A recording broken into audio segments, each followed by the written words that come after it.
हम लोग अभी स्टार्ट कर रहे हैं एलाइलिक सब्स्टिट्यूशन।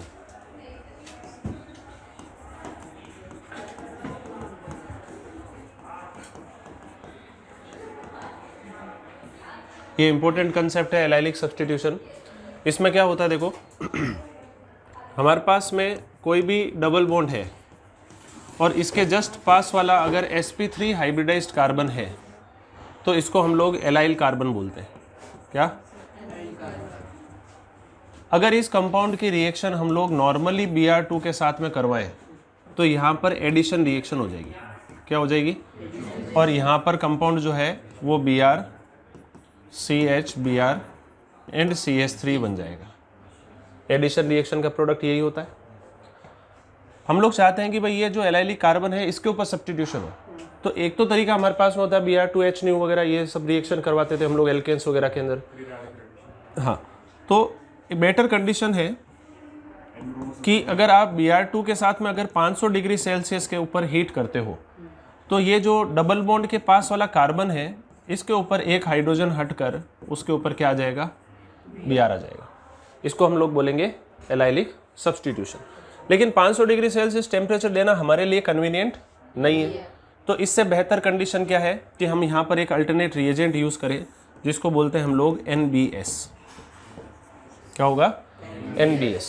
NBS या इसकी जगह पर NCS भी लिखा हो सकता है। ये कंपाउंड भी क्या करेगा, जब भी आपको NBS दिखे, ये बहुत कॉमनली यूज्ड होता है क्वेश्चंस के अंदर, और यहाँ पर जैसे ही आपको NBS दिखे आप उसके ऊपर क्या कर दो? Br को अटैच कर दो। ये जो सब्स्टिट्यूशन है ना इस प्रकार का, इसको बोल रहे हैं हम लोग एलाइलिक सब्स्टिट्यूशन। ठीक है, अब ये NBS करता क्या है? NBS है क्या पहले तो ये समझो। ये कंपाउंड है हमारे पास में नाइट्रोजन और इसके ऊपर Br, इसको बोल रहे हैं हम लोग NBS। This is known as N bromosuccinimide. N bromosuccinimide, या इसकी जगह पर अगर क्लोरीन लेकर आना है तो आप NCS को यूज़ कर सकते हो। यहाँ पर Cl, this is known as NCS, that is N chlorosuccinimide. ठीक है, इन दोनों में से कोई सा भी रिएजेंट यूज़ करो, हमेशा एलाइलिक सब्स्टिट्यूशन ही होगा। लेकिन हमेशा ध्यान रखना कि अगर Br2 एक्सेस में ले रखी है तब भी आपकी एडिशन रिएक्शन ही होती है। अब ये एलाइलिक सब्स्टिट्यूशन का मैकेनिज्म फ्री रेडिकल मैकेनिज्म है, ये समझो कैसे होता है। हमारे पास में कंपाउंड है CH2 double bond CH and CH3 और इसकी रिएक्शन हमने करवाई NBS के साथ, तो कंपाउंड बन जाएगा CH2 double bond CH and CH2 Br। इसका मैकेनिज्म हम लोग सीख रहे हैं, फ्री रेडिकल मैकेनिज्म होता है। तो स्टेप 1 की बात करते हैं, that is chain initiation step. Chain initiation step के अंदर क्या होगा, हमारे पास में देखो सॉल्यूशन में R2O2 भी होता है प्रेजेंट।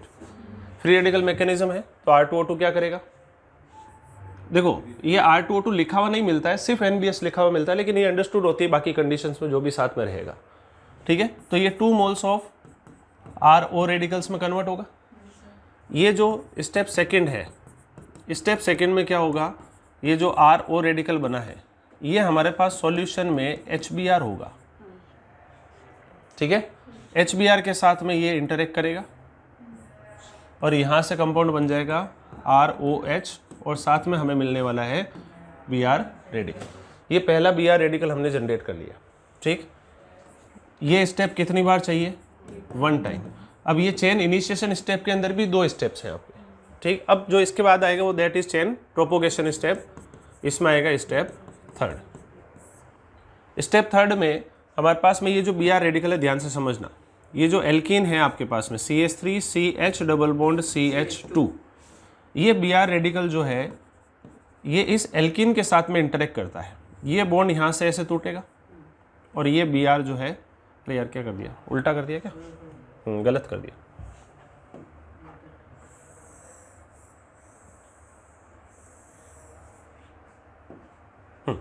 ये जो हमारे पास में कंपाउंड है NBS के साथ में कंपाउंड है ना, तो CH2 double bond CH and CH2 CH3 है और इसके साथ में हमारा Br रेडिकल है। ठीक है, एलाइलिक सब्स्टिट्यूशन करा रहे हैं हम लोग। तो यहाँ से Br इस हाइड्रोजन के साथ में इंटरेक्ट करेगा तो यहाँ से एक हाइड्रोजन को अपने साथ जोड़ लेगा और कंपाउंड क्या बनाएगा, CH2 double bond CH and CH2 radical, और इसके साथ में हमारे पास मिल जाएगा HBr।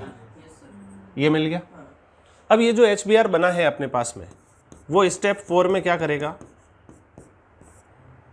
जो हमारे पास में NBS है सॉल्यूशन में, ये NBS के साथ में जाकर इंटरेक्ट करेगा, इसके साथ में हमारा HBr का इंटरेक्शन होगा। तो एक्चुअल में क्या होगा, ये नाइट्रोजन जो है वो इस H को तो अपने ऊपर जोड़ लेगा और ये Br जो है वो Br को अपने ऊपर जोड़ लेगा। तो यहाँ से कंपाउंड अपने पास में क्या बन गया, ये डबल बॉन्ड O, ये NH, ये सक्सेनेमाइड बन गया और साथ में हमें मिल गया Br2। अब ध्यान से रखना कि सॉल्यूशन में हमने Br2 लिया नहीं था, हमने HBr और NBS लिया था।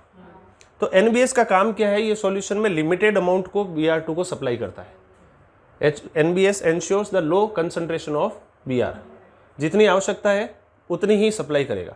मैंने अभी बोला था कि अगर Br2 एक्सेस में हो गई तो एडिशन रिएक्शन हो जाएगा, समझ में आ गया। तो स्टेप 5 में क्या होगा, ये सब चेन प्रोपोगेशन स्टेप्स हैं, ठीक है। स्टेप 5 के अंदर हमारे पास में ये जो एल्कीन है जिसका हम लोग रेडिकल पहले ही जनरेट कर चुके हैं, इसके साथ में आपका Br2 का इंटरेक्शन होगा, ये इस तरीके से, और यहाँ से फाइनली कंपाउंड क्या बन गया, CH2 double bond CH and CH2 और इसके ऊपर आपका Br, ठीक है ना, ये इस तरीके से। तो ये स्टेप जो है ये बार बार अब क्या होते जाएंगे, रिपीट। अब ये जो Br रेडिकल मिला ना, इसके साथ में हमें एक और Br2 से, ये Br रेडिकल फिर से एल्कीन के ऊपर जाकर इंटरेक्ट करेगा, फिर ये स्टेप रिपीट होगा, फिर ये होगा। तो ये तीनों स्टेप जो है वो मिलियंस ऑफ टाइम रिपीटेड हो जाए। आ गई बात समझ में, ये एलाइलिक सब्स्टिट्यूशन का मैकेनिज्म है। तो अब आपको ध्यान रखने वाली बात क्या है, एक चीज़ सबसे पहली, NBS ensures low concentration of Br2 या लो सप्लाई ऑफ Br2। अगर Br2 एक्सेस में लिया तो अगेन एडिशन रिएक्शन हो जाएगी। आगे क्या लिख रहे हैं हम लोग, if Br2 is taken into excess या Br2 खुद एक्सेस में हो गई तो एडिशन हो जाएगी, एडिशन रिएक्शन टेक्स प्लेस। समझ में आ रही है बातें, ये एलाइलिक सब्स्टिट्यूशन का मैकेनिज्म है। क्लियर हो रहा है। अब इसके ऊपर क्वेश्चंस किस तरीके से आएंगे, देखो मान लो कि आपके पास में ये कंपाउंड है और इसकी रिएक्शन हमने NBS के साथ में करवाई, क्या करोगे, डबल बॉन्ड के पास वाले कार्बन पर जोड़ना है हम लोगों को। तो ये डबल बॉन्ड साइलेंट कर भाई, यहाँ पर रेडिकल बनेगा और इस रेडिकल के ऊपर आपका क्या आ जाएगा, Br, क्यों, इंटरमीडिएट यही बनने वाला है और यहाँ पर Br। तो दिस इज एलाइलिक सब्स्टिट्यूशन। अच्छा, रेडिकल तो ऊपर भी बन सकता था ना, एलाइलिक कार्बन तो ऊपर भी है, लेकिन वो ज़्यादा स्टेबल रेडिकल है तो इसका फॉर्मेशन आसानी से होगा। क्लियर। NCS लेते तो NCS के केस में क्लोरीन लग जाता।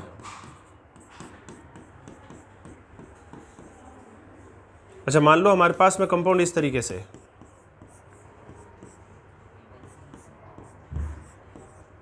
और इसकी रिएक्शन हमने NBS के साथ में करवाई। अब एलाइलिक कार्बन कौन सा है, ये डबल बॉन्ड के पास वाला कार्बन। तो यहां से कंपाउंड क्या बना है, यहां पर Br। क्लियर हो गई बात सभी को। एक लास्ट क्वेश्चन और, मान लो हमारे पास में कंपाउंड है CH2 double bond CH double bond CH2, ये है, इसमें एलाइलिक कार्बन कौन सा दिख रहा है, ये बीच वाला। अगर इसकी रिएक्शन आप NBS के साथ में करवाओ तो प्रोडक्ट क्या बनेगा बताओ, बीच वाले पे जुड़ेगा क्या, बीच वाले पे नहीं जुड़ेगा। क्यों, क्योंकि देखो ये CH रेडिकल बनेगा और ये आपका रेजोनेंस स्टेबलाइज्ड है, तो अब ये क्या कर जाएगा, रेजोनेंस कर जाएगा, वो बनेगा प्रोडक्ट लेकिन वो माइनर बनेगा। तो यहाँ से कंपाउंड बना CH2 double bond CH double bond CH and CH2 radical, और इसके ऊपर आपका Br आएगा। तो फाइनल जो प्रोडक्ट बन गया वो क्या बन गया, क्योंकि यहाँ से बनने वाली एल्कीन जो है वो ज़्यादा स्टेबल है, ये प्रोडक्ट बन जाएगा, फाइनल प्रोडक्ट ये रहेगा। तो जहाँ पर भी रेजोनेंस होने का ऐसा कुछ कंसेप्ट लगे वहाँ पर आपको रेजोनेंस करा के उसके बाद में आपको Br को जोड़ना है। इतनी बातें समझ में आ गई, कोई दिक्कत है। जिसे JEE में एक क्वेश्चन आया हुआ है कि हमारे पास में यहाँ पर OH लगा हुआ है और यहाँ पर ये डबल बॉन्ड O और CH3, ये कंपाउंड है और इसकी रिएक्शन हमने HBr के साथ में करवाई। अब बताओ जरा क्या होगा इसका प्रोडक्ट, ये जेई का क्वेश्चन है।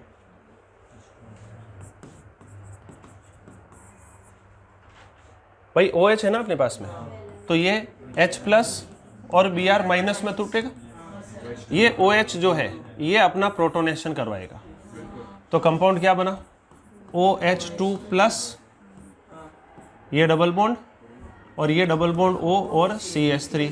अब वैसे तो देखो होना क्या चाहिए था कि इसके ऊपर Br2 का HBr का एडिशन डायरेक्टली हो जाना चाहिए था डबल बॉन्ड पर, है ना, लेकिन अल्कोहल प्रेजेंट है इसलिए ये H2 के रूप में क्या होगा, बाहर आएगा। तो यहां से कंपाउंड देखो क्या बना, ये डबल बॉन्ड यहाँ पे पॉजिटिव चार्ज, ये डबल बॉन्ड और ये CH3। अब ये पॉजिटिव चार्ज रेजोनेंस करेगा, रेजोनेंस करेगा तो इससे जो बनने वाली एल्कीन है ना वो आपकी ज़्यादा स्टेबल हो गई, क्यों, और इसके ऊपर आपका Br- का अटैक हो जाएगा। तो ऐसे क्वेश्चन को बहुत केयरफुली करना है अपन को, जो जेई में जनरली गलती करवा देते हैं। समझ में आ रही बात। यहाँ से फाइनल कंपाउंड जो है वो ये बनेगा।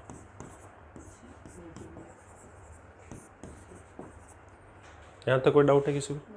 कंसेप्ट कैसे अप्लाई करना है, क्वेश्चन को किस तरीके से सॉल्व करना है, सब समझ में आ गया। चलो ये तो हो गया हमारा एलाइलिक सब्स्टिट्यूशन।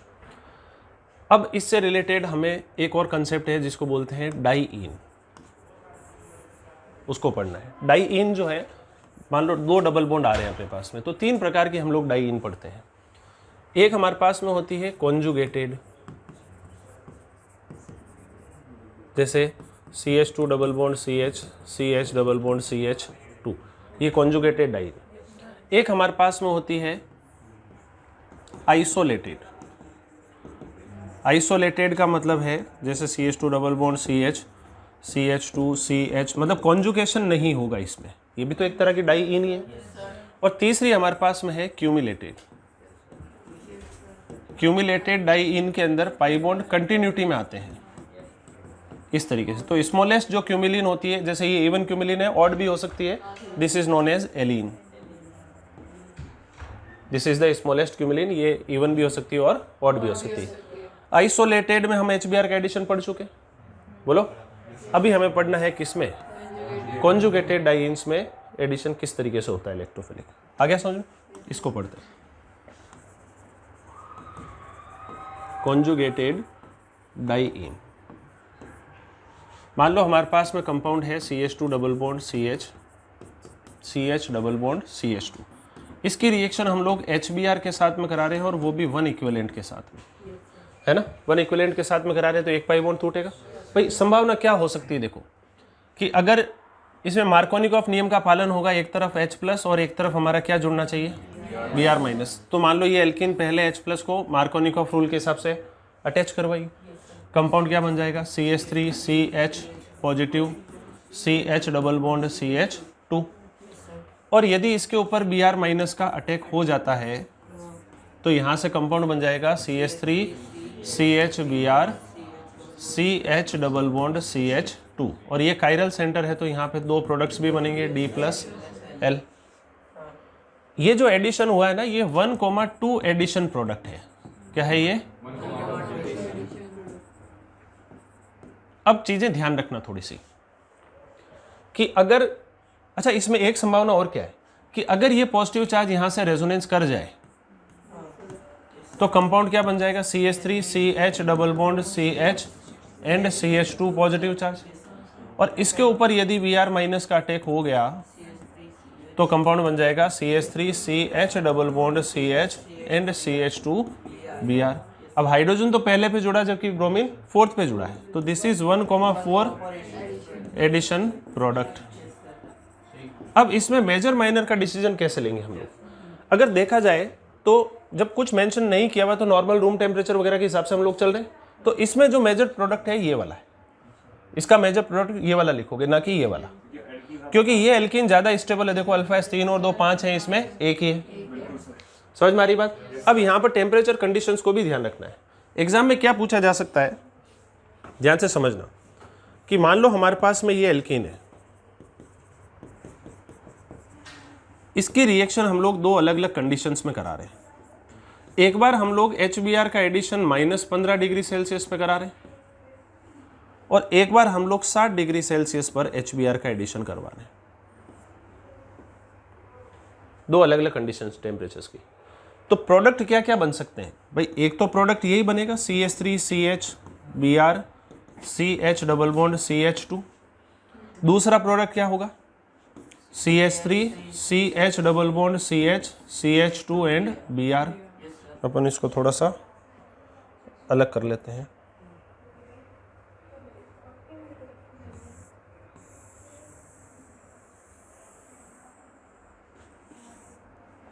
ठीक है, देखो एक तो 1,2 है, एक 1,4 एडिशन प्रोडक्ट है। इसमें भी कंडीशन में प्रोडक्ट तो यही बनने वाले हैं ना, CH Br CH double bond CH2 और साथ में बनेगा CH3 CH double bond CH and CH2 Br। Product यहाँ पर भी 1,2 एंड 1,4 बने। ध्यान रखना, लो टेम्परेचर्स के ऊपर हमेशा ये वाला जो प्रोडक्ट है 1,2 एडिशन प्रोडक्ट, ये मेजर है और ये लगभग 60% बनता है। अप्रोक्सीमेट कितना है? और ये लगभग आपका ये माइनर बनेगा और ये लगभग आपका 40% बनेगा अप्रोक्सीमेट। ठीक, लेकिन अगर 60 डिग्री सेल्सियस या एलिवेटेड टेम्परेचर्स पे हम लोग लें, देखो कुछ किताबों में ऐसे लिखा होता है, नॉर्मल रूम टेम्परेचर पे लिखा होता है और कहीं भी -80 -10 इस तरीके से भी लिखा होता है ना। 40 डिग्री और -80 डिग्री भी लिखा होता है। 40 डिग्री प्लस में आ गया और -80 डिग्री आ गया लोअर टेम्परेचर्स पे।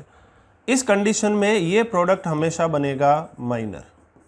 हायर टेम्परेचर्स पे ये ऑलमोस्ट आपका 10% ही बनता है और कुछ नहीं बोला गया, आपको टेम्परेचर लिखा हुआ ही नहीं है, तब तो मेजर हमें कौन सा मान लेना है?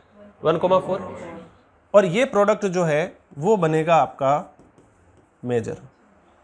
ये अप्रोक्सीमेट आपका 90% बन जाएगा। अब यहां पर दो कंसेप्ट काम है। देखो ये जो प्रोडक्ट बना है ना, ये वाला जो प्रोडक्ट है इसको बोलते हैं हम लोग KCP। इसको क्या नाम देंगे? और इसको बोलते हैं TCP। KCP का मतलब है काइनेटिकली कंट्रोल्ड प्रोडक्ट। यहां फुल फॉर्म लिख दूं, काइनेटिकली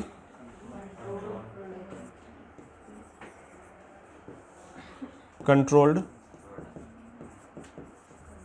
प्रोडक्ट। और TCP का मतलब है थर्मोडायनेमिकली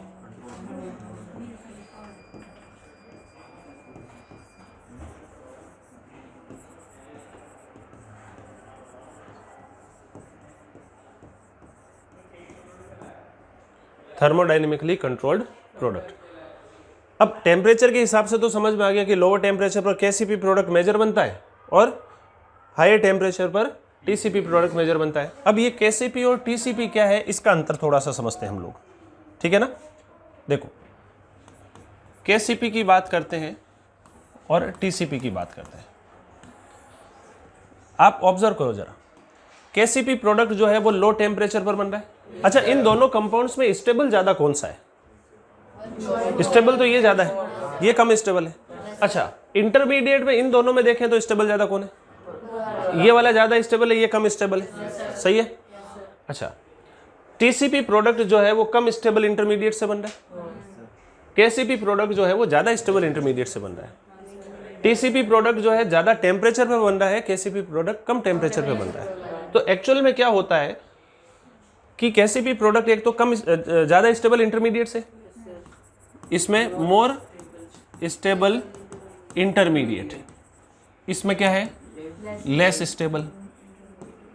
इसका प्रोडक्ट जो है वो लो टेम्परेचर पर बन रहा है, ये हाई टेम्परेचर पर बन रहा है।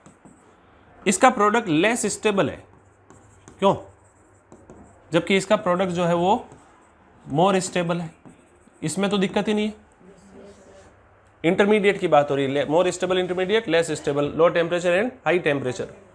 तो एक्चुअल में क्या होता है कि TCP प्रोडक्ट जो है ना वो मुश्किल से बनता है थोड़ा सा, क्योंकि यहाँ पर इंटरमीडिएट आपका कम स्टेबल है, टेम्परेचर थोड़ा ज़्यादा चाहिए, है ना। मुश्किल से बनता है, लेकिन बनने वाला प्रोडक्ट बहुत ज़्यादा स्टेबल होता है।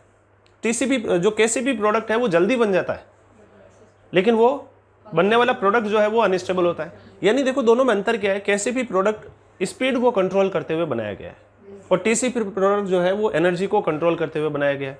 एनर्जेटिक्स इंपॉर्टेंट है यहाँ पर, समझ में आ रहा है। एनर्जी के हिसाब से अगर हम लोग बात करें तो टीसीपी प्रोडक्ट बहुत स्टेबल बनने वाला है, तो एनर्जी के हिसाब से सारा काम चलने वाला है, जबकि उसमें सारा काम स्पीड से चलने वाला है। वो जल्दी बन रहा है, ये मुश्किल से बन रहा है। वो अनस्टेबल बन रहा है जबकि ये स्टेबल बन रहा है। तो अगर इनका ग्राफ कंपैरिजन करें हम लोग, मान लो ये इस टाइप से ग्राफ बन रहा है, ये अगर केसीपी का ग्राफ है तो टीसीपी का ग्राफ के अंदर हो सकता है कि एनर्जी क्या चाहिए ज़्यादा, भाई स्टार्ट तो यहीं से होगा, लेकिन बनने वाला प्रोडक्ट जो है वो ज़्यादा स्टेबल। देखो ये ग्रीन वाला जो है वो क्या है, टीसीपी। इसमें एक्टिवेशन एनर्जी भी देखो ज़्यादा चाहिए, लेकिन बनने वाला प्रोडक्ट हमेशा क्या रहेगा, ज़्यादा स्टेबल होगा। आई बात समझ में। ये ग्राफ किसका हो गया, केसीपी। क्लियर। अब किसी रिएक्शन में मेजर माइनर प्रोडक्ट का डिसीजन लेने के लिए हमें थोड़ा सा एक बहुत इंपॉर्टेंट कंसेप्ट समझना पड़ेगा कि मेजर प्रोडक्ट हम किसे बोले। देखो टेम्परेचर के हिसाब से तो हम लोग बता सकते हैं, मेंशन किया हुआ है तो। बाकी वैसे यहाँ पर दो कंसेप्ट काम करते हैं। देखो कि जब कोई रिएक्शन एक सीक्वेंस ऑफ इंटरमीडिएट से पास होती है, कि पहला इंटरमीडिएट बना, फिर उसके बाद दूसरा बना, फिर तीसरा बना, इस तरीके से, तो मेजर प्रोडक्ट हमेशा किससे बनेगा, जो सबसे ज़्यादा स्टेबल इंटरमीडिएट है उसी से मेजर प्रोडक्ट बनेगा। समझ में आ रहा है। और एक रिएक्शन ऐसी होती है जो एक सिंगल इंटरमीडिएट से पास होती है। बताओ यहाँ पे दो अलग अलग इंटरमीडिएट है या सिंगल इंटरमीडिएट है, एक ही है। ये तो रेजोनेटिंग स्ट्रक्चर्स हैं दोनों, ये तो इमेजिनरी स्ट्रक्चर्स हैं, एक्चुअल तो हाइब्रिड है इसका। तो बेसिकली ये सिंगल इंटरमीडिएट से पास हो रही रिएक्शन, समझ में आ रहा है। और जब पॉजिटिव यहाँ बना तो जल्दबाजी में बिया ने अटैक कर दिया, उससे ये बन गया। लेकिन जब ये पॉजिटिव चार्ज रेजोनेंस करके आगे शिफ्ट हुआ तो प्रोडक्ट ये बना, और इससे फायदा ये कि एल्कीन भी स्टेबल हुई। चाहिए। तो जब रिएक्शन सिंगल इंटरमीडिएट से पास होती है तो उस समय मोस्ट स्टेबल प्रोडक्ट ही मेजर प्रोडक्ट होता है। अभी इन दोनों में प्रोडक्ट कौन सा ज़्यादा स्टेबल है, ये, इसलिए इसको हमने मेजर बोला। लेकिन अगर टेम्परेचर स्पेसिफाई कर दिया तो फिर उसके हिसाब से तो हमें काम करना ही है। दो अलग अलग कंसेप्ट है, एक में तो प्रोडक्ट की स्टेबिलिटी इंपॉर्टेंट है और एक में इंटरमीडिएट की स्टेबिलिटी इंपॉर्टेंट है। जैसे SN1 में इंटरमीडिएट की स्टेबिलिटी इंपॉर्टेंट होती है, जो सबसे ज़्यादा स्टेबल इंटरमीडिएट होगा वही मेजर प्रोडक्ट बनाएगा, जबकि यहाँ पर बनने वाला प्रोडक्ट ज़्यादा इंपॉर्टेंट है, इंटरमीडिएट की स्टेबिलिटी से कोई मतलब नहीं है। दो अलग अलग कंसेप्ट है। तो ये टीसीपी और केसीपी का कंसेप्ट आप लोगों को क्लियर है, इसमें कोई डाउट। टीसीपी में एक्टिवेशन एनर्जी ज़्यादा चाहिए, केसीपी में एक्टिवेशन एनर्जी कम चाहिए। टीसीपी प्रोडक्ट जो है वो ज़्यादा स्टेबल बनता है, मुश्किल से बनता है, हाई टेम्परेचर पे बनता है। ये वाला जल्दी बनेगा, कम स्टेबल होगा, और हो सकता है कि ज़्यादा स्टेबल इंटरमीडिएट से भी बने, और टेम्परेचर भी क्या रहेगा, कम। याद रहेगी बात। चलो ये तो हो गया आपका डाई ईन्स का कंसेप्ट। ठीक। अब एक छोटा सा कंसेप्ट और है जिसको हम लोग बोलते हैं कार्बीन। वैसे जीओसी में हम लोग कार्बीन के बारे में डिटेल में समझ चुके हैं, है ना। थोड़ा सा एक हिंट आपको और दे देता हूँ। कार्बीन क्या होता है, एक कार्बन पर दो तो इलेक्ट्रॉन, मतलब एक लॉन पेयर और दो बॉन्ड पेयर, ठीक है ना। कार्बीन जो है इसके अंदर अगर हम लोग बात करें तो इसमें 6 इलेक्ट्रॉन्स है, 6 इलेक्ट्रॉन है।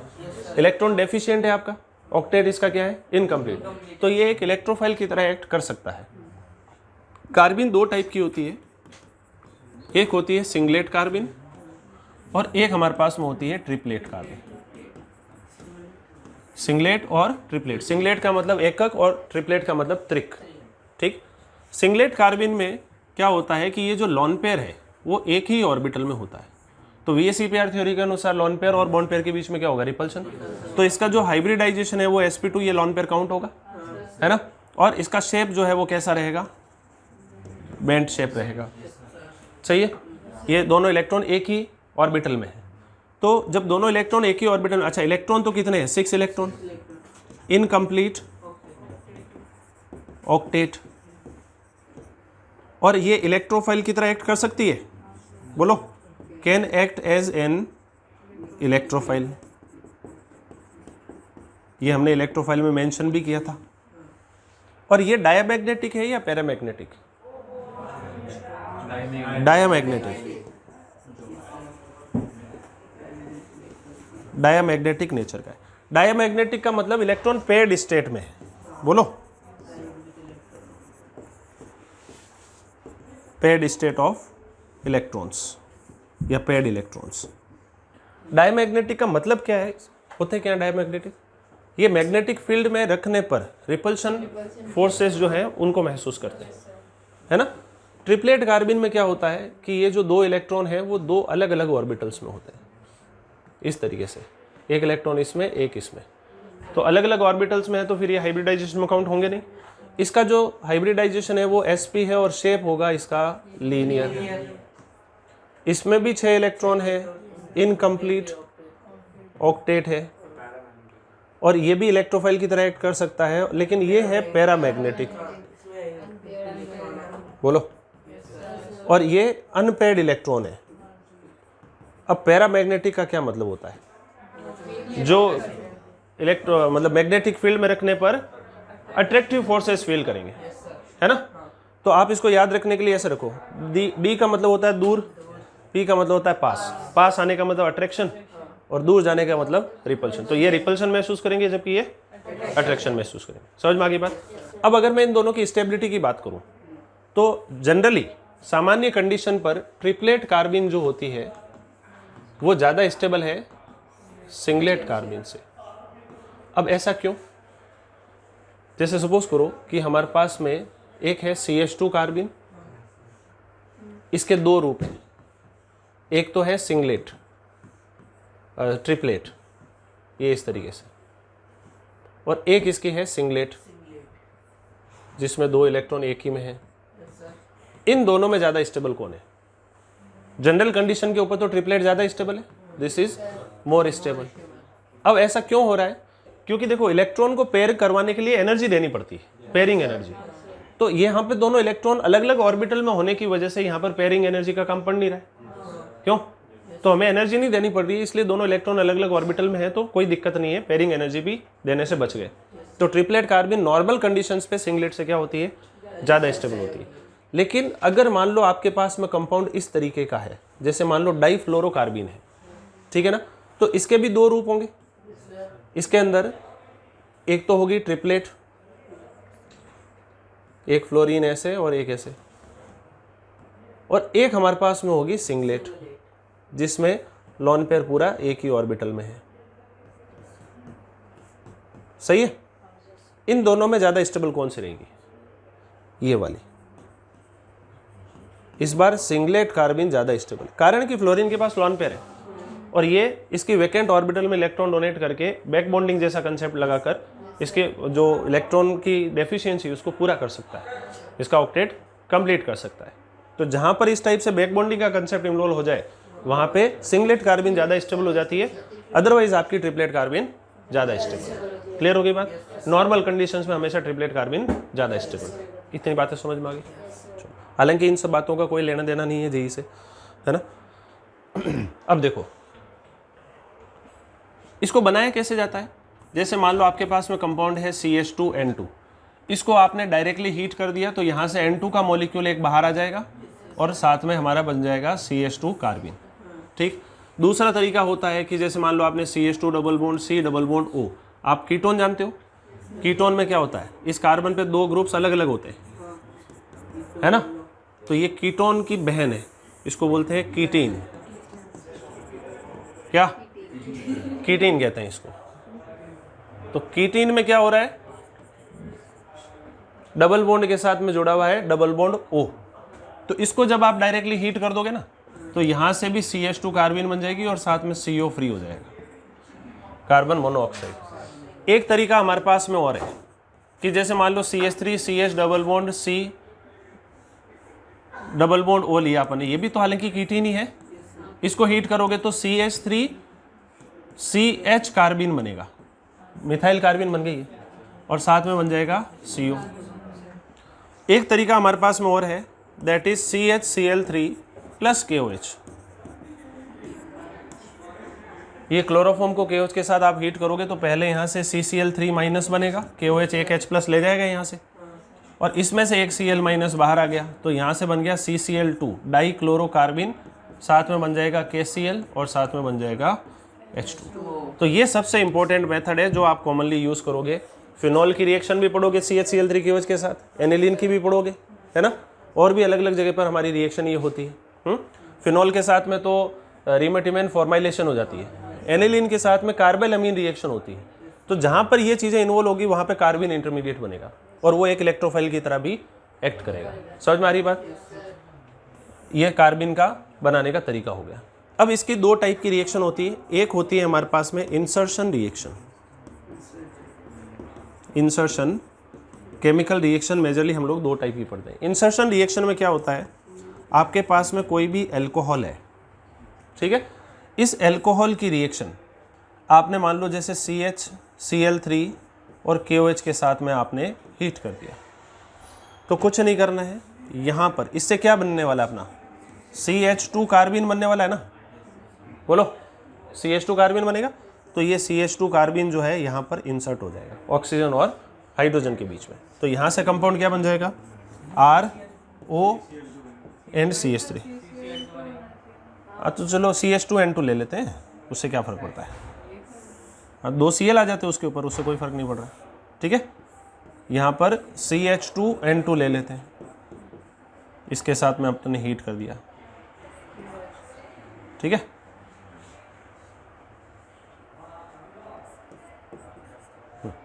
तो यहाँ से देखो CH2 और एक हाइड्रोजन ऑलरेडी है इसके ऊपर, तो क्या बन गया, CH3 बन गया। तो ये तो एक तो ईथर बनाने का तरीका हो गया। दूसरा, मान लो जैसे कि आपके पास में कोई कार्बोक्सिलिक एसिड है, कार्बोक्सिलिक एसिड है ना, तो इस कार्बोक्सिलिक एसिड में भी मान लो आपने जैसे CH2N2 के साथ में आपने हीट किया, तो अगेन यहाँ पर ये CH2 कार्बिन इंसर्ट हो जाएगी। तो कंपाउंड क्या बन गया, RC double bond O OCH3। तो इससे एस्टर भी बन गया, ईथर भी बन रहा है और एस्टर भी। ये रिएक्शन बड़ी सिंपल है, कुछ भी नहीं है। देखो होता क्या है, यहाँ पे समझो कि मान लो ये कार्बोक्सिलिक एसिड है, इसके अंदर ये OH है, इसके पास में क्या है, लॉन पेयर से।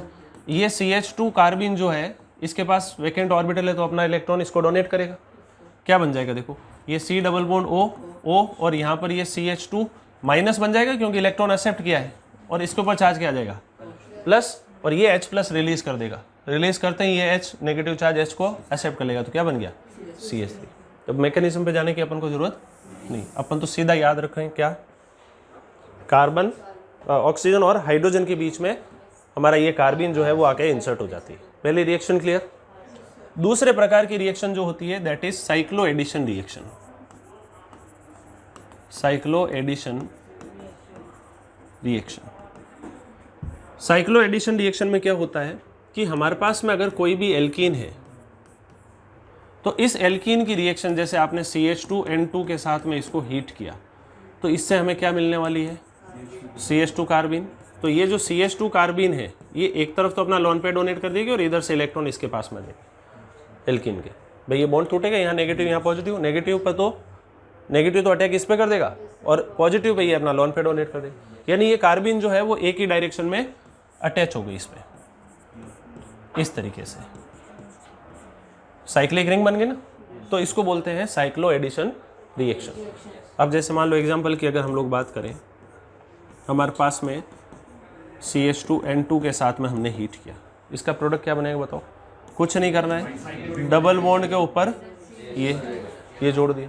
मान लो इसकी रिएक्शन हम लोग CH Cl3 और KOH के साथ में हीट करते तो डाइक्लोरोकार्बिन जुड़ जाता, Cl एंड Cl, ये प्रोडक्ट बन जाता है इसका। इतनी बातें समझ में आती। अब इसके ऊपर जेईई में क्वेश्चन कैसा आएगा देखो। मान लो हमारे पास में जो कंपाउंड है वो इस तरीके से,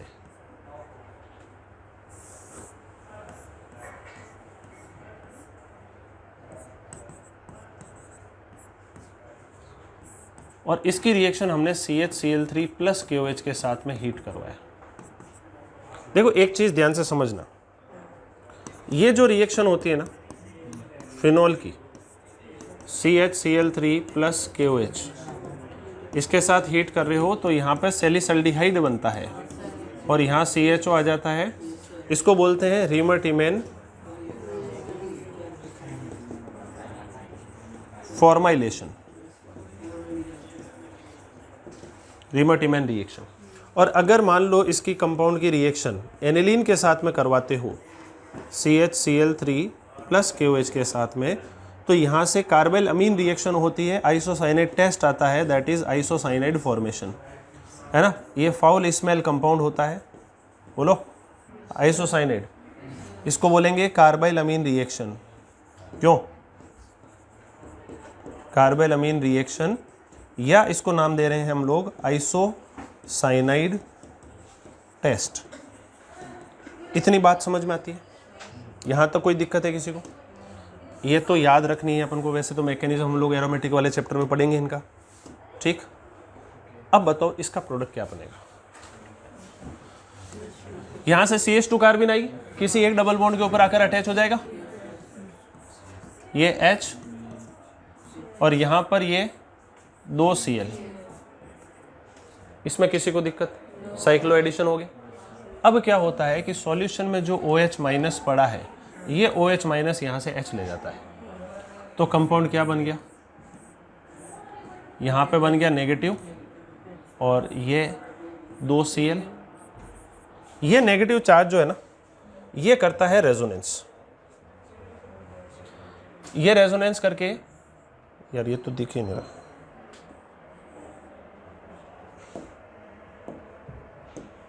ये नेगेटिव चार्ज जो है ना, ये यहां से करेगा रेजोनेंस। रेजोनेंस नहीं है मतलब ये इधर शिफ्ट होगा, तो ये वाला जो बॉन्ड है ना, यहां से ये बॉन्ड यहां से इधर शिफ्ट हो जाता है, और एक Cl को क्या कर देता है, ये इस तरीके का एक तरह का रीअरेंजमेंट हुआ। देखो इस कार्बन के और इस कार्बन के बीच में डबल बॉन्ड बन गया, फिर एक सिंगल बॉन्ड आ रहा है, फिर एक डबल बॉन्ड आ रहा है, तो क्या ये बेंजीन जैसा बन गया? बोलो, ये बेंजीन बन गया और उसके ऊपर एक क्लोरीन, तो ये क्लोरोबेंजीन बनाने का तरीका है। क्या आपको लग रहा है कि प्रोडक्ट ये बनेगा? और ये जो रिएक्शन है ना, इसको बोलते हैं एबनॉर्मल रीमर-टीमैन रिएक्शन।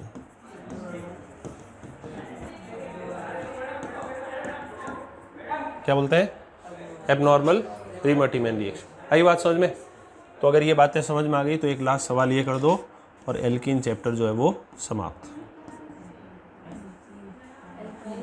एल्काइन करेंगे अभी। पाइरोल ले लिया हमने इस बार, और पाइरोल की रिएक्शन हमने CHCl3 KOH के साथ में हीट कर दिया, तो अब इसका ओरली बता सकते हो प्रोडक्ट।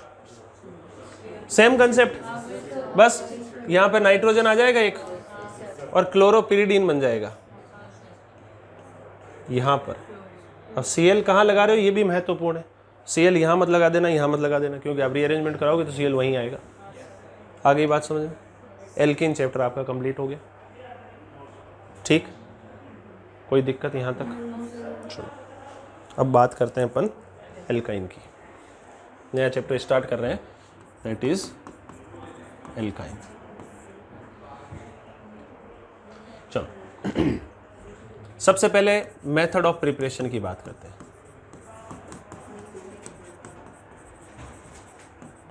अब कुछ मेथड्स आप ऑलरेडी जानते हो एल्काइन में, बोलो कौन कौन से?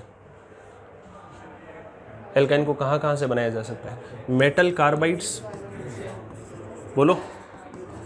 मेटल कार्बाइड का हाइड्रोलिसिस करने पर, जैसे Al2C2 होल थ्राइस, इसको आपने हाइड्रोलिसिस कर दिया, H2O के साथ में ट्रीट कर दिया। क्या 6 मोल्स ऑफ H2O के साथ ट्रीट करेंगे हम लोग, तो यहाँ से क्या बनती है? एसिटिलीन बनती है, और साथ में बनेगा AlOH होल थ्राइस। सही है।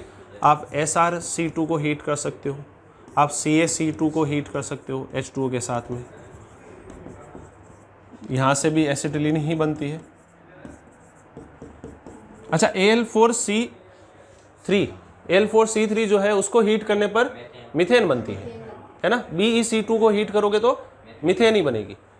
और मान लो आपने Mg2C3 को हीट कर दिया H2O के साथ में, तो यहाँ से प्रोपाइन बनेगी। ये हम लोग ऑलरेडी हाइड्रोलिसिस वाले चैप्टर में समझ चुके हैं बातें, समझ में आ गई बात। तो एक तो मेटल कार्बाइड का हाइड्रोलिसिस करने पर भी आपकी क्या बनती है? एल्काइन बनती है। इसके अलावा और क्या तरीका है हमारे पास में?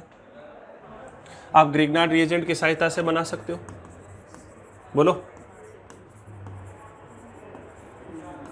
ग्रिग्नार्ड रिएजेंट, आपने कंपाउंड ले लिया CH3 C triple bond C Cl, ऐसा कोई क्लोराइड था, इसकी रिएक्शन आपने Mg और ड्राई ईथर के साथ में करवाई,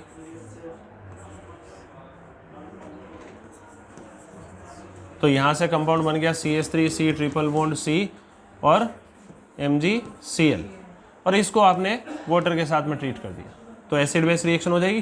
कंपाउंड बनेगा CH3C ट्रिपल बॉन्ड CH, ये बन जाएगा, कोई दिक्कत। इसके अलावा आपने एक मेथड पढ़ रखा है कोल्बे इलेक्ट्रोलाइटिक सिंथेसिस, जैसे सोडियम मेलेट या सोडियम फ्यूमेरेट ले लिया आपने, HCCOO minus Na+ double bond C, इससे सिस वाला तो होता है मेलेइक एसिड और ट्रांस वाला होता है फ्यूमेरिक एसिड। इसका आपने क्या करवाया, इलेक्ट्रोलाइसिस करवाया। क्या बनेगा, देखो एक रेडिकल यहाँ बनेगा, एक यहाँ बनेगा, डिटेल मेथड पढ़ चुके हैं हम लोग। तो कंपाउंड क्या बना, HC triple bond CH, ethyne बन गई आपकी। इसके अलावा और क्या मेथड है, आपने डीकार्बोक्सिलेशन रिएक्शन पढ़ रखी है, बोलो। डीकार्बोक्सिलेशन रिएक्शन में क्या होता है, आप सोडा लाइम के साथ में हीट करते हो कंपाउंड को, मान लो जैसे CH2 और COH ले लिया अपन ने, इसको आपने हीट कर दिया सीधा सीधा NaOH के साथ, NaOH in presence of CO, कार्बेनाइन intermediate बनता है, कंपाउंड बनेगा RC triple bond C and CH3। Decarboxylation reaction भी पढ़ चुके। इसके अलावा और क्या मेथड्स हैं, देखो एक हमारे पास में आता है एलिमिनेशन मेथड। क्या, एलिमिनेशन रिएक्शंस। अब एलिमिनेशन रिएक्शन ये हमारे लिए इंपॉर्टेंट है। एलिमिनेशन रिएक्शन में आपको जेमिनल या विसिनल डाइहैलाइड्स लेने हैं। क्या लेने हैं, जेमिनल या विसिनल डाइहैलाइड्स। जनरली हम लोग जेमिनल ले सकते हैं, विसिनल भी लेते हैं, विसिनल ज़्यादा प्रीफर करते हैं हम लोग। मान लो आपने जैसे विसिनल डाइहैलाइड लिया, विसिनल डाइहैलाइड क्या होता है, RCH, CH2 और X, ये आपका विसिनल डाइहैलाइड है। इसको आपने E2 रिएक्शन करवा दी मान लो, तो आपने क्या करा है कि स्ट्रॉन्ग बेस के साथ में हीट किया, ये फर्स्ट E2 करवाई। एक बार E2 रिएक्शन कराई तो एक तरफ से H और एक तरफ से X बाहर आ जाएगा, कोई दिक्कत है इसमें किसी को। कंपाउंड बन गया मान लो RCH X double bond CH2, इसमें से एक HX का मॉलिक्यूल बाहर आया।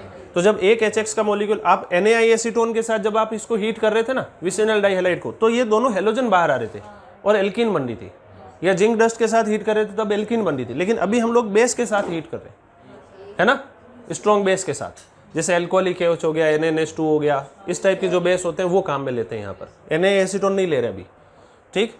तो एक बार एलिमिनेशन रिएक्शन हुई, अब वापस से क्या करना पड़ेगा, पहले बेस से थोड़ा और ज़्यादा स्ट्रॉन्ग लेना पड़ेगा, क्योंकि अब यहाँ पार्शियल डबल बॉन्ड का कैरेक्टर भी आ गया, समझ में आ रहा है।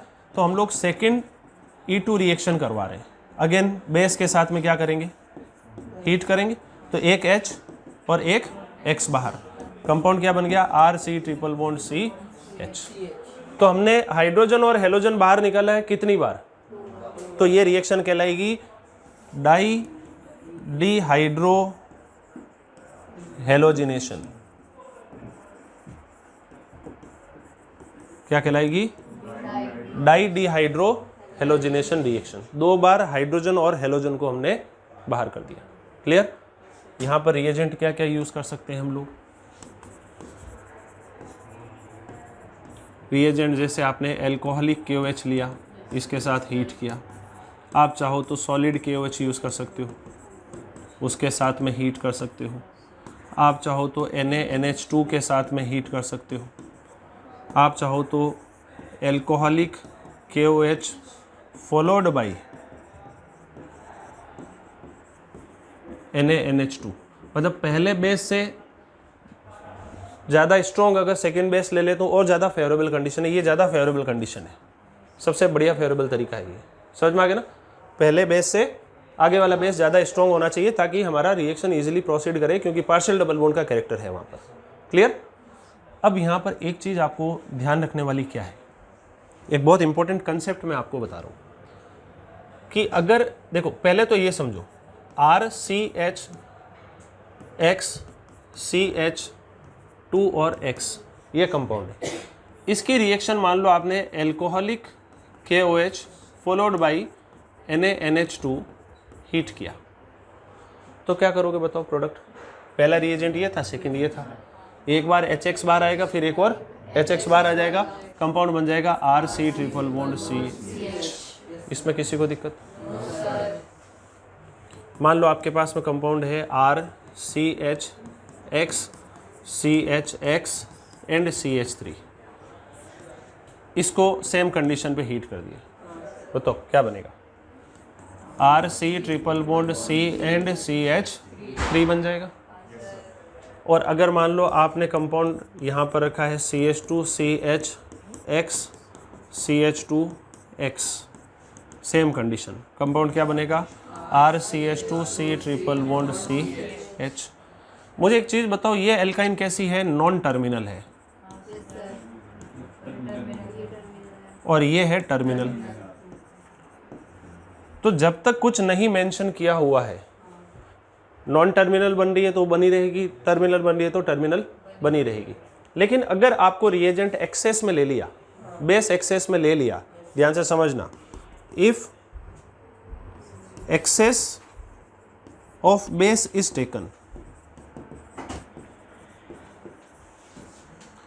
देन टर्मिनल कन्वर्ट हो जाती है नॉन टर्मिनल में।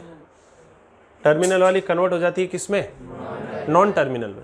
और नॉन टर्मिनल कन्वर्ट हो जाती है टर्मिनल में, और टर्मिनल से भी उसका बन जाता है सॉल्ट। एंड प्रोडक्ट वहां तक जाके रुकता है। ध्यान से समझना, क्या अगर बेस को एक्सेस में ले रखा है और हीटिंग कर रखी है, देन टर्मिनल कन्वर्ट हो जाएगी नॉन टर्मिनल में, और नॉन टर्मिनल जो है वो पहले कन्वर्ट हो जाएगी टर्मिनल में, और देन उसके बाद उसका बन जाएगा सॉल्ट। ये एंड प्रोडक्ट बनते हैं। कैसे बनते हैं? जैसे मान लो आपने कंपाउंड लिया CH3 CH2 C triple bond CH। अपने काम करते हैं, एल्काइन बनाते हैं पहले। यहाँ पर X CH और CH2X ये लिया आपने, पहले इसको एल्कोहलिक KOH के साथ में ट्रीट किया, तो पहले कंपाउंड क्या बनेगा? CH3 CH2 CHX double bond CH2, ये बन जाएगा। HX का मॉलिक्यूल बाहर आया। इसके बाद आपने NaNH2 के साथ में हीट किया, ठीक, तो क्या बनेगा? HX का मॉलिक्यूल एक और बाहर आएगा, CH3 CH2 C triple bond CH, ये बन गई आपकी टर्मिनल एल्काइन। अब लेकिन हमारा इसको हमने NaNH2 के एक्सेस के साथ में हीट किया हुआ है, NaNH2 के साथ में हीट किया और वो भी एक्सेस में पड़ा है हमारे पास। तो इसका जो एंड प्रोडक्ट है वो बनेगा CH3 C triple bond C and CH3, ये हो जाएगी नॉन टर्मिनल। ये एंड प्रोडक्ट है। अब कैसे? कंपाउंड है CH3 CH2 C triple bond CH, इसका मैकेनिज्म लिख रहा हूँ। NaNH2 क्या होता है? बेस। ध्यान से समझना इस बात को।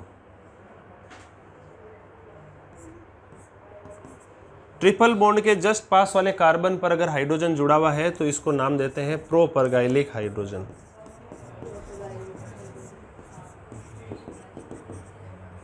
क्या नाम देते हैं? प्रोपरगाइलिक हाइड्रोजन। तो NH2 क्या करेगा? यहां से इस H को ले जाएगा, तो कंपाउंड बनेगा CH3 CH minus C triple bond CH। ये नेगेटिव रेजोनेंस करके इधर शिफ्ट होगा, कंपाउंड बनेगा CH3 CH double bond C double bond CH minus, और ये माइनस H2O से H प्लस ले जाएगा। क्यों? या अमोनिया जो भी सॉल्यूशन में है, तो कंपाउंड क्या बना? CH3 CH double bond C double bond CH2। फिर NaNH2 क्या करेगा? यहां से एक और H ले जाएगा, कंपाउंड क्या बनेगा? CH3 C minus double bond C double bond CH2। ये इधर आएगा और ये इधर शिफ्ट, क्या बना? CH3 C triple bond C and CH2 minus, और इसको H प्लस चिपका देंगे, तो कंपाउंड बनेगा CH3 C triple bond C CH3। Terminal हो गई नॉन टर्मिनल, और नॉन टर्मिनल होती तो पहले टर्मिनल में कन्वर्ट होती, और टर्मिनल के पास में एसिडिक हाइड्रोजन होता जो फिर से वापस बेस के साथ रिएक्शन कर जाता और क्या बना देता, सॉल्ट बना देता। आ गई बात समझ में, ये प्रोपागैलिक मैकेनिज्म होता है। इतनी बात आ गई, तो बस अब 5-10 मिनट का काम और है, फिर चैप्टर समाप्त। ठीक है, देखो केमिकल रिएक्शंस की बात करते हैं। बहुत आसान केमिकल रिएक्शंस है। सबसे पहली चीज बहुत सिंपल सा, रिडक्शन। आपने बीच रिडक्शन पढ़ रखा है, आपने B2H6THF के साथ में पढ़ रखा है, लिनलास कैटलिस्ट, P2 कैटलिस्ट पढ़ रखा है। तो शॉर्ट समराइज इसको कर लेते हैं। RC ट्रिपल बॉन्ड R, आप चाहे H2PD BaSO4 के साथ में ट्रीट करो, या आप P2 कैटलिस्ट के साथ में, इसके साथ में ट्रीट करो, H2 के साथ में, एक ही बात है। क्या बनेगी, cis alkene, H double bond C H and R।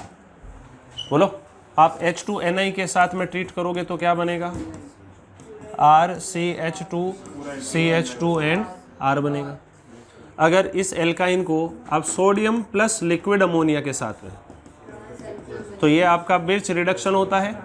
यहाँ से एल्कीन बनेगी ट्रांस, डिटेल मैकेनिज्म हम लोग लिख चुके हैं। यहाँ से बनेगी ट्रांस, B2H6THF के साथ में, followed by H3O plus, hydroboration reduction, cis alkene, at a time एक ही पाई बॉन्ड रिड्यूस होता है। इतनी बातें समझ में आ गई। इसके अलावा और क्या रिएक्शंस हो सकती है, आपके पास में कोई एल्काइन है, टर्मिनल एल्काइन है, तो सोडियम के साथ में रिएक्शन करोगे तो RC triple bond C minus और Na प्लस बन जाएगा। सोडियम मेटल टेस्ट पॉजिटिव दे देती है, हाफ मोल H2 गैस।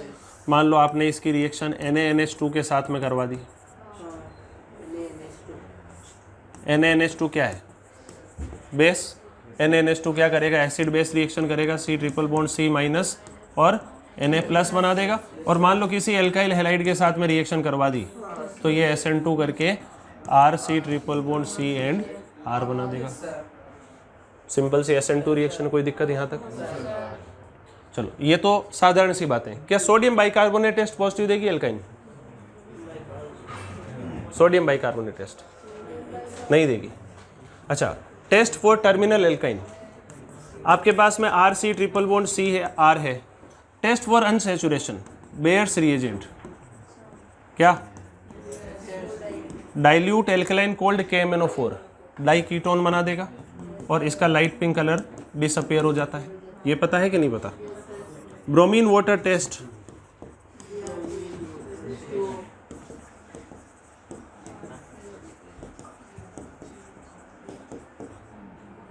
ये बन जाएगा कंपाउंड, इनफैक्ट Br ही आएगा, है ना। ब्रोमीन वाटर टेस्ट, ये इसमें ब्राउन कलर का सॉल्यूशन होता है, इसका कलर भी क्या हो जाता है, डिसअपियर हो जाता है। ये तो समझ में आ रही है बातें। ये तो इसके कुछ लैब टेस्ट हो गए। तो ये तो है टेस्ट फॉर अनसैचुरेशन। क्या, अब ये POC पढ़ रहे हैं हम लोग, प्रैक्टिकल ऑर्गेनिक केमिस्ट्री दोबारा नहीं पढ़ेंगे। इसके बाद में अगर मान लो आपके पास में कोई कंपाउंड अगर टेस्ट अनसैचुरेशन का पॉजिटिव दे देता है, तो फिर हम लोग ये भी पता लगाते हैं कि वो टर्मिनल एल्काइन तो नहीं है कहीं पर।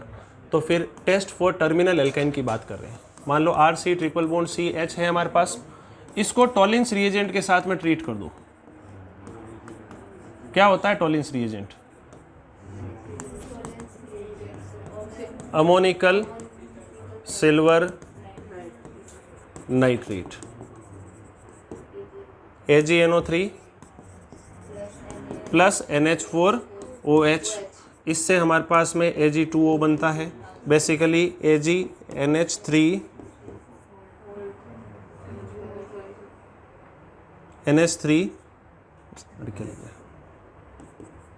NH4 होल ट्वाइस, ये आ गया, है ना। ये तो गलत लिख दिया ना, AgNH3 आएगा, AgNH3 होल ट्वाइस, है ना। डाई अमीन सिल्वर फर्स्ट हाइड्रोक्साइड बनता है, डाई अमीन सिल्वर फर्स्ट हाइड्रोक्साइड, ये कंपाउंड बन गया। ये बेसिकली रिएक्टिंग स्पीशीज है आपकी।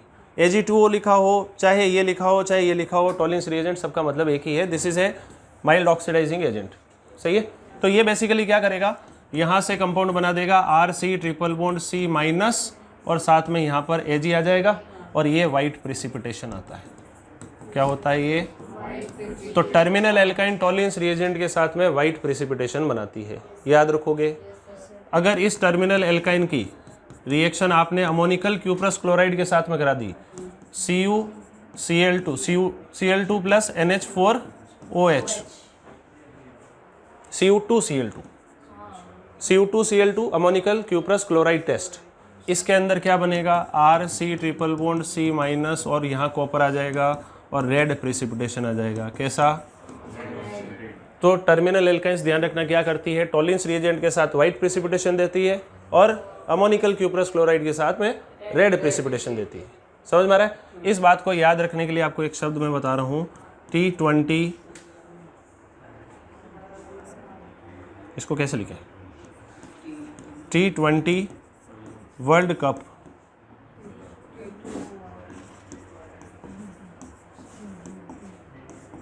T20 वर्ल्ड कप लाओ, क्या सही है। टर्मिनल एल्काइन टॉलिंस के साथ वाइट प्रेसिपिटेशन, कॉपर के साथ लाल प्रेसिपिटेशन, सही है। टर्मिनल एल्काइन टॉलिंस रिएजेंट के साथ वाइट प्रेसिपिटेशन, कॉपर के साथ लाल प्रेसिपिटेशन, याद रख लोगे बात को। चलो, ये हो गया इसका लैब टेस्ट। अब बात करते हैं एडिशन रिएक्शन की, इलेक्ट्रोफिलिक एडिशन रिएक्शंस। वही 4 एडिशन पढ़ने, कौन से, HX, H2O, HOX और X2। पहला एडिशन ऑफ HX। अब इससे आसान रिएक्शन कुछ भी नहीं है। RC ट्रिपल बॉन्ड CH आपके पास, आपने HX की रिएक्शन कराई, मार्कोनिकॉफ नियम पालन होगा, X माइनस, सबसे पहले इलेक्ट्रोफाइल अटैच होगा, RC, यहाँ तो बनेगा क्या, C डबल बॉन्ड CH2 बन गया, यहाँ पे पॉजिटिव चार्ज बन गया, और इसके ऊपर X माइनस का अटैक हो गया, तो कंपाउंड बन गया RCX डबल बॉन्ड CH2। ये काम एक बार और रिपीट हो जाएगा। अब बताओ कि H किधर जुड़ने वाला है, मार्कोनिकॉफ नियम का पालन होगा, और H अभी भी राइट साइड में ही जुड़ेगा, ताकि पॉजिटिव चार्ज यहाँ बने, जिसका प्लस M से इसको क्या मिल सके, स्टेबिलिटी मिल सके। इसलिए X माइनस दोबारा से इसी कार्बन पर अटैक करेगा, कंपाउंड बनेगा RCX X and CH3, that is geminal di. Vicinal dihalide बनाने हैं तो एल्कीन पर X2 का एडिशन करा दो, बात खत्म। जेमिनल डाई हेलाइड बनाया था तो एल्काइन पर HX का एडिशन करो। क्लियर। एग्जाम्पल की बात करें, CH3C ट्रिपल बॉन्ड CH, इसकी रिएक्शन आपने HBr के साथ में कराई, बताओ क्या बनेगा, CH3C Br एंड CH3, बात खत्म हो गई। ये पहली रिएक्शन। सर यहाँ पे HBr की जगह आप H2O का रिएक्शन करो तो H2 अभी पढ़ेंगे ना भाई, हैं, तो अभी तो H2 पढ़ा ही नहीं ना, अब पढ़ेंगे ना। सेकेंड रिएक्शन है एडिशन ऑफ H2O। अब ये अलग अलग तरीके से कराया जाता है। पहला है हमारे पास में addition of H2O in presence of Hg2 plus ion. क्या, Hg2 प्लस आयन की प्रेजेंस में वाटर का एडिशन कर रहे हैं। ठीक, फॉर्मेट समझो, RC ट्रिपल बॉन्ड C, इसकी रिएक्शन आपने करवाई है HgSO4 in presence of diluted H2SO4। Reagent देखो क्या क्या हो सकता है। अब ये आसान है, देखो सब एल्कीन की तरह ही चलते हैं। रिएजेंट आपके पास में हो सकता है HgSO4 प्लस डाइल्यूटेड H2SO4, आपको ऐसे भी लिख के दे सकता है Hg2 plus plus dilute H2SO4, आपको ऐसे लिखा मिल सकता है HgSO4 प्लस H प्लस और साथ में H2O, ऐसे लिखा मिल सकता है Hg2 plus H plus H2O लिखा मिल सकता है। सबका मतलब एक ही है। समझ में आ गई बात। कॉमनली ये यूज़ होता है, कुछ नहीं करना है। वन आइन है ना आपके पास में, ऑक्सीमर्क्यूरेशन डीमर्क्यूरेशन में क्या करा था, 1 इन से 2 ऑल बनाया था, या 1 आइन से 2 ऑन बनाना है, बात खत्म। ये शॉर्ट तरीका। एल्कीन था तो यहाँ पे OH जोड़ा था, ऑक्सीमर्क्यूरेशन डीमर्क्यूरेशन, अब यहाँ पर डबल बॉन्ड O जोड़ देंगे। सही है? कैसे? मैकेनिज्म सिखाऊं क्या है?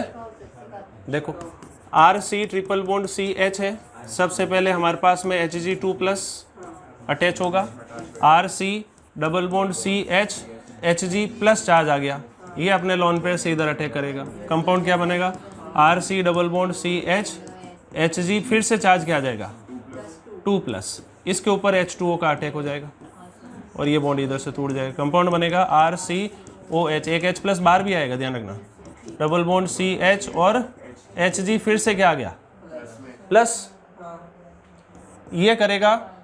अब इसमें देखो H2SO4 है ना अपने पास में, तो H2SO4 जो है वो यहाँ से इसको H ले आएगा, तो कंपाउंड बनेगा RCOH डबल बॉन्ड CH2 और इसके अंदर हो जाएगी टॉटोमेरिज्म।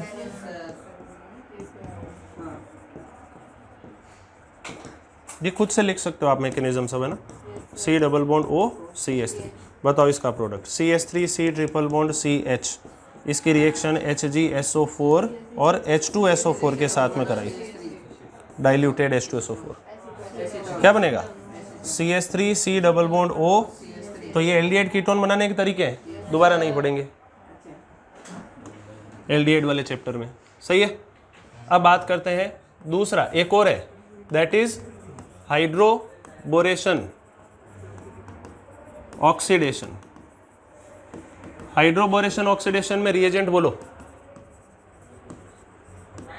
क्या होता है, B2H6 THF followed by H2O2 OH-।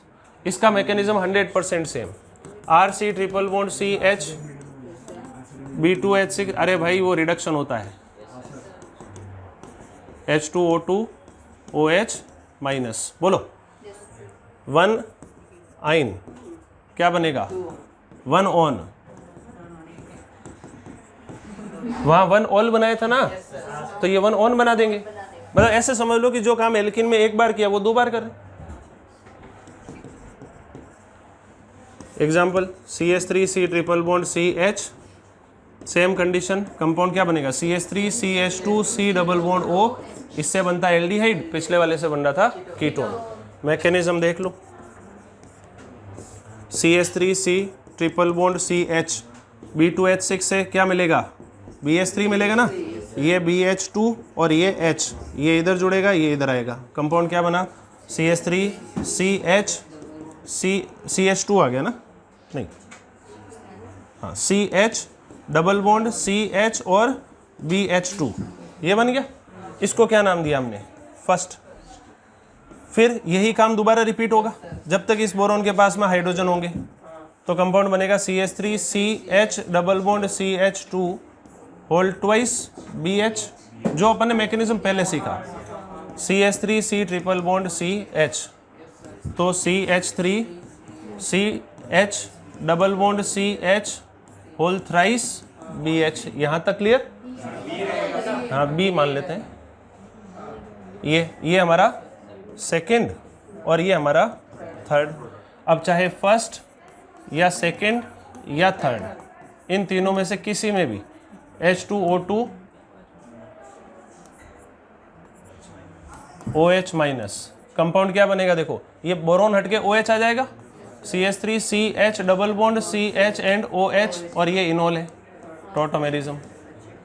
बोलो CH3 CH2 C double bond O and H। आई बात समझ में? तो वही बनेगा, ये मैकेनिज्म इसका। अब देखो ज़्यादा मैकेनिज्म पे दिमाग मत लगाओ, तुम तो बस ये बात याद रखो, 1 आइन से 1 ऑन, रीअरेंजमेंट वगैरह कुछ भी नहीं। क्लियर? एक छोटा सा एग्जांपल कर लेते हैं, PHC ट्रिपल बॉन्ड CH, इसकी रिएक्शन आपने एक बार तो कराई है, ये HgSO4 और डाइल्यूटेड H2SO4, और एक बार रिएक्शन कराई है B2H6 THF followed by H2O2OH minus. दोनों में अंतर बता दो बस। पहले में क्या करोगे, PHC डबल बॉन्ड OCH3 मोर क्राउडेड पे C डबल बॉन्ड O, दूसरे में PHCH2 C double bond O and H। बात खत्म, यही अंतर है दोनों। तीसरा रिएक्शन एडिशन ऑफ X2। अब इससे आसान रिएक्शन पूरी ऑर्गेनिक में नहीं है। क्या करना है, देखो आपको X2 का एडिशन कराना है। दो डबल बॉन्ड है ना, दो पाई बॉन्ड है, दोनों हटा दो, बात खत्म हो गई। 1,1 2,2 tetra halo alkane triple bond. भाई आप X2 का एडिशन कराओगे तो एंटी एडिशन, एक X यहाँ जुड़ेगा एक यहाँ जुड़ेगा, फिर एक बार पाई बॉन्ड पे यही काम रिपीट हो जाएगा। तो इससे आसान तो कुछ हो ही नहीं सकता। मान लो जैसे कंपाउंड है CH3 C triple bond C। अब इसका मैकेनिज्म लिखने की जरूरत नहीं है ना।